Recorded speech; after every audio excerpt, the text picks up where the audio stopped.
Hello student, welcome to back my channel. आज हम practice set 7 लेकर आए हैं। इससे पहले हमने प्रैक्टिस सेट 6 को कंप्लीट कर लिया था।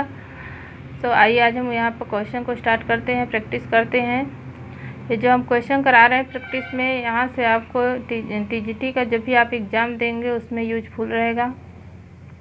टीजीटी के साथ साथ आप कोई भी एग्ज़ाम देंगे तो उसमें यूजफुल ही रहेगा। तो आइए हम स्टार्ट करते हैं क्वेश्चन को। फर्स्ट क्वेश्चन है, मानव शरीर में कितने खनिज लवणों की आवश्यकता होती है? तो मानव शरीर में 24 खनिज लवणों की आवश्यकता होती है। खनिज लवणों को दो भागों में बांटा गया है, एक माइक्रो मिनरल्स और एक माइक्रो मिनरल्स। नेक्स्ट क्वेश्चन, निम्नलिखित में से किस तंतु में पानी सोखने की क्षमता का अभाव होता है? निम्नलिखित में से किस तंतु में पानी सोखने की क्षमता का अभाव होता है? तो ऊन में पानी सोखने की क्षमता का अभाव होता है। इसका राइट आंसर होगा। क्वेश्चन नंबर 3 है, अंडे से कीड़ा बनने तक की अवस्थाओं का कौन सा क्रम सही है? तो अंडे से कीड़ा बनने तक की अवस्थाओं का क्रम है ऑप्शन नंबर बी, अंडा, लार्वा, प्यूपा, कीड़ा। सबसे पहले जो रेशम के जो कीड़े होते हैं वो अंडा देते हैं, उसके बाद उसमें से लार्वा निकलता है। लार्वा 8 के आकार का होता है। फिर लार्वा जैसे लार्वा को शहतूत की पत्तियां जब खाने के लिए दिया जाता है तो उसको खाने के बाद 10 दिन के बाद वह उसमें से एक तरल पदार्थ निकलने लगता है जो उसके चारों तरफ एकत्रित होने लगता है, जिसे प्यूपा जैसी संरचना बन जाती है, 8 के आकार की बन जाती है। फिर उसके बाद कीड़ा बनता है। तो इसका राइट आंसर होगा अंडा, लार्वा, प्यूपा, कीड़ा। यह रेशम उत्पादन में जो प्रक्रियाएं होती हैं उसी का क्रम है कि रेशम का उत्पादन हम इसी प्रकार से करते हैं, पहले अंडा से, फिर लार्वा से, प्यूपा से। जब हम रेशम की प्राप्ति करते हैं तो प्यूपा अवस्था में ही रेशम की प्राप्ति करते हैं, क्योंकि जब कीड़ा बन जाता है तो कीड़ा तो रेशम उत्पादन के लिए अन्य रेशम के उत्पादन के लिए काम आता है, जबकि प्यूपा को अगर हम खौलते पानी में डाल देते हैं तो उससे रेशम हमें प्राप्त हो जाता है। तो हम प्यूपा अवस्था में ही रेशम की प्राप्ति करते हैं। नेक्स्ट क्वेश्चन है, इनको कृत्रिम रेशम भी कहते हैं। तो रेयान को कृत्रिम रेशम भी कहते हैं। रेयान यह प्रथम मानव निर्मित रेशम है। इससे यह सेलुलोज जो रेयान होता है यह सेलुलोज से बनता है, लेकिन इसे कृत्रिम विधि से बनाया जाता है। इसमें रासायनिक पदार्थों का भी यूज किया जाता है, जैसे हो गया रुई, हो गया कपास, हो गया रुई, कपास और लकड़ी का भी बुरादा होता है। इन सबको मिलाने से रेयान बनता है। रेयान की जो खोज हुई थी वह 1984 में हुई थी। और रेयान के जो पिता है वह डी चार्डो डिनेट को कहा जाता है।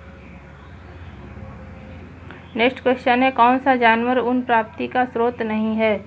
तो हिरण से हमें ऊन प्राप्ति नहीं होती है, जबकि भेड़, ऊँट और बकरी से प्राप्ति होती है। ऊँट में लामा ऊँट से हमें ऊन की प्राप्ति होती है, और जो बकरी है कार्पस नाम की बकरी होती है, उससे हमें ऊन की प्राप्ति होती है।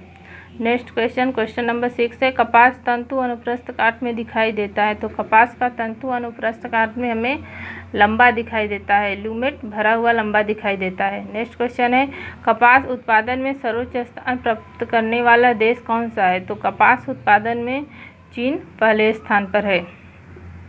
इसके बाद क्वेश्चन नंबर 8 है, कौन स्वनिर्मित रेशम नहीं है? तो मूंगा रेशम स्वनिर्मित रेशम नहीं है।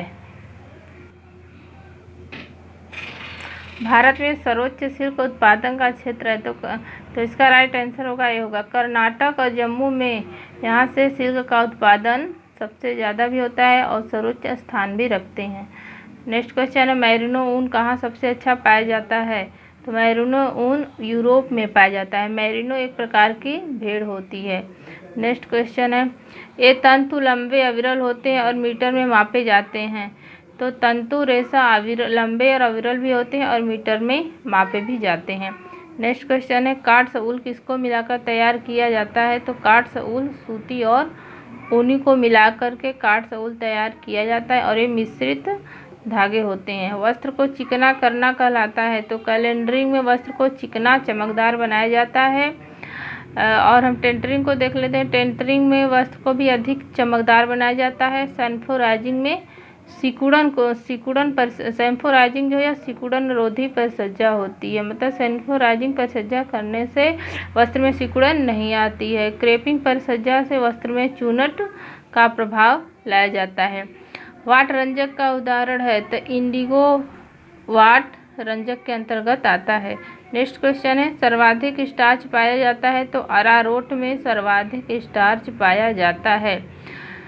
नेक्स्ट क्वेश्चन है रेयान वस्त्रों के धब्बों को छुड़ाने के लिए प्रयोग करना चाहिए। तो रेयान वस्त्र को धब्बों को छुड़ाने के लिए साबुन का प्रयोग किया जाता है। रेयान यह प्रथम मानव निर्मित रेशा भी है और यह कृत्रिम विधि से बनाया जाता है। यह सेलुलोजिक कृत्रिम विधि से बनाया जाता है। इसमें कहने का मतलब इसमें सेलुलोज का उपयोग किया जाता है। परिसज्जा का उद्देश्य होता है वस्त्र को आकर्षक बनाना। परिसज्जा के माध्यम से ही हम वस्त्र में को चमकदार, चिकना, सिकुड़न रोधी बना सकते हैं या उसमें कोई उभार भी ला सकते हैं। तो वस्त्र को परिसज्जा के द्वारा हम वस्त्र को आकर्षक बना सकते हैं, मजबूत भी बना सकते हैं, टिकाऊ भी बना सकते हैं। उसकी जो रख रखाव होता है उसको भी आसान बना सकते हैं। तो इसका राइट आंसर होगा ऑप्शन ए। नेक्स्ट क्वेश्चन है रंगों का चमकदार या धुंधलापन कहलाता है। तो रंगों का चमकदार और धुंधलापन तीव्रता कहलाता है। नेक्स्ट क्वेश्चन है मांसपेशियों में निम्नलिखित एकत्र होने से शारीरिक थकान होती है। तो मांसपेशियों में लैक्टिक अम्ल जब एकत्रित हो जाता है तो हमें थकान का अनुभव होता है और यह लैक्टिक अम्ल ऑक्सीजन की अनुपस्थिति में ही एकत्रित होता है। जब हमारे शरीर में ऑक्सीजन की कमी हो जाती है तो लैक्टिक अम्ल एकत्रित होने लगता है। तो इसका राइट आंसर ऑप्शन ए होगा।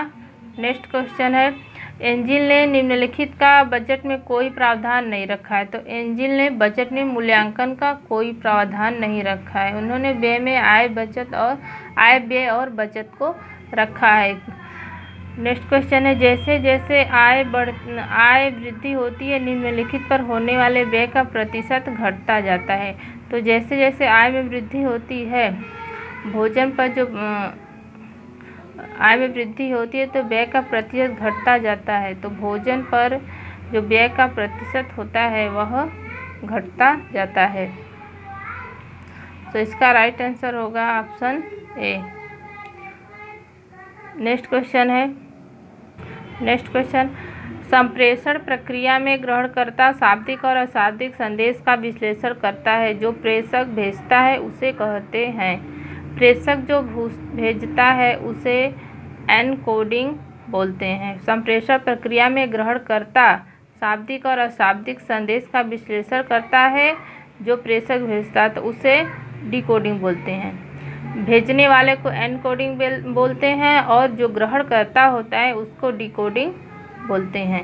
तो इसका राइट आंसर बी होगा। नेक्स्ट क्वेश्चन है गरीबी रेखा की गणना की जाती है। तो गरीबी रेखा की गणना प्रति व्यक्ति आय के आधार पर की जाती है। वयस्क के लिए सामान्य सिस्टोलिक व डायस्टोलिक रक्तदाब है। सिस्टोलिक और डायस्टोलिक रक्तदाब जो सामान्य होता है वह 120/80 mmHg होता है। सिस्टोलिक 120 और डायस्टोलिक 80 होता है। जब इससे अधिक हो जाता है 140 सिस्टोलिक और 90 से 110 प्लस डायस्टोलिक हो जाता है तो उसे ही उच्च रक्तचाप कहते हैं। नेक्स्ट क्वेश्चन है भूरी क्रांति से संबंधित है। तो गेहूं भूरी क्रांति से संबंधित है। नेक्स्ट क्वेश्चन है अतिसार त्वचा शोथ और अवसाद के लक्षण हैं। तो चर्मग्राह अतिसार त्वचा शोथ और अवसाद के लक्षण होते हैं। क्वाशियरकर यह प्रोटीन की कमी से होता है। मरासमस प्रोटीन और ऊर्जा दोनों की कमी से होने वाला रोग होता है। नेक्स्ट क्वेश्चन है मिल्क शेक उदाहरण है। तो मिल्क शेक जो है वह स्वच्छ तरल आहार के अंतर्गत आता है। ICDS प्रारंभ किया गया था। ICDS यह 1975 में प्रारंभ किया गया था। यह महिलाओं और बच्चों से संबंधित कार्यक्रम है। इसमें महिलाओं और बच्चों को होने वाली बीमारियों से संबंधित और उनके खान पान से संबंधित कार्यक्रम को चलाया गया था या उनका यहाँ पर विशेष ध्यान दिया गया था। उनके पोषण से संबंधित यह कार्यक्रम, महिलाओं और बच्चों के पोषण से संबंधित यह कार्यक्रम है। नेक्स्ट क्वेश्चन है, चीनी का जेली में कार्य है तो अतिरिक्त जल को जेली में बांध कर रखना। अतिरिक्त जल को जेली में बांध कर रखना चीनी का जेली में कार्य है। नेक्स्ट क्वेश्चन है, सिलवाए गए वस्त्रों की अपेक्षा सिले सिलाए वस्त्र निम्नलिखित कारण से बेहतर होते हैं क्योंकि ये कम कीमत में मिलते हैं। सिलवाए गए वस्त्रों की अपेक्षा सिले सिलाए वस्त्र बेहतर इस कारण से होते हैं कि हमें वह कम कीमत पर मिल जाते हैं। सो इसका राइट आंसर होगा सी। नेक्स्ट क्वेश्चन है, निम्नलिखित में से कौन सा उदाहरण बच्चों में होने वाले सार्वभौम परिवर्तनों का उदाहरण नहीं है? तो पठन, यह कोई बच्चों में होने वाले परिवर्तनों का उदाहरण नहीं है। नेक्स्ट क्वेश्चन है, एक कॉलेज के जलपान गृह में निम्नलिखित तरह से आहार वितरण किया जाता है। तो यह इसका राइट आंसर होगा डी, मिश्रित सेवा के द्वारा वितरित किया जाता है। नेक्स्ट क्वेश्चन है, आईडीडीएम के मरीज के आहार में कार्बोज को पूरी तरह से नहीं रोकना चाहिए क्योंकि नहीं रोकना चाहिए। इसका राइट आंसर है पूरी ऊर्जा प्राप्त नहीं होती। आईडीडीएम का फुल फॉर्म है इंसुलिन डिपेंडेंट डायबिटीज मेलिटस। इसके जो मरीज होते हैं वह इंसुलिन पर ही निर्भर रहते हैं। सो इसका राइट आंसर होगा पूरी ऊर्जा प्राप्त नहीं होती है। नेक्स्ट क्वेश्चन है, चीनी को अपमिश्रित किया जाता है। तो चीनी को शीरा से अपमिश्रित किया जाता है। नेक्स्ट क्वेश्चन है, निम्नलिखित में से क्या प्रौढ़ शिक्षा है? प्रौढ़ शिक्षा क्या है? तो प्रौढ़ शिक्षा योजनाबद्ध अधिगम कहलाता है। निम्नलिखित में से क्या प्रौढ़ शिक्षा कार्यक्रम में जरूरी आवश्यकता नहीं है? प्रौढ़ शिक्षा में पाठ्यक्रम का लचीला होना आवश्यक है और हम जो पाठ्यक्रम निर्धारित करते हैं वह आवश्यकता के आधार पर भी होना चाहिए, लेकिन तो योजनाबद्ध अधिगम की आवश्यकता इसमें नहीं होती है। और प्रतिपुष्टि भी होना, और अंत में प्रतिपुष्टि का भी होना आवश्यक होता है कि हमें इससे प्राप्त हुआ है शिक्षा या हमारे लिए कितना लाभदायक है। सो प्रौढ़ शिक्षा में योजनाबद्ध अधिगम की आवश्यकता नहीं होती है, किंतु पाठ्यक्रम लचीला होना चाहिए और आवश्यकता के अनुसार ही हमें पाठ्यक्रम निर्धारित करना चाहिए। नेक्स्ट क्वेश्चन है, अनौपचारिक शिक्षा उनके लिए है। सो इसका राइट आंसर है जो औपचारिक शैक्षिक कार्यक्रमों के प्रवेश नहीं पा सकते। अनौपचारिक शिक्षा उनके लिए है जो औपचारिक रूप से कार्यक्रम में प्रवेश नहीं ले पाते। अनौपचारिक शिक्षा जो है यह स्कूल के बाहर की शिक्षा होती है और औपचारिक शिक्षा यह स्कूल की शिक्षा होती है। मतलब इसकी जो शिक्षा होती है वह स्कूल में हमें दिलाई जाती है, पाठ्यक्रम भी निश्चित होते हैं, किंतु अनौपचारिक शिक्षा या स्कूल के बाहर की शिक्षा होती है। इसमें स्थान का भी निर्धारण नहीं होता है, पाठ्यक्रम का भी निश्चित नहीं होते हैं। सो आज का प्रैक्टिस सेट हम यहीं पर समाप्त करते हैं।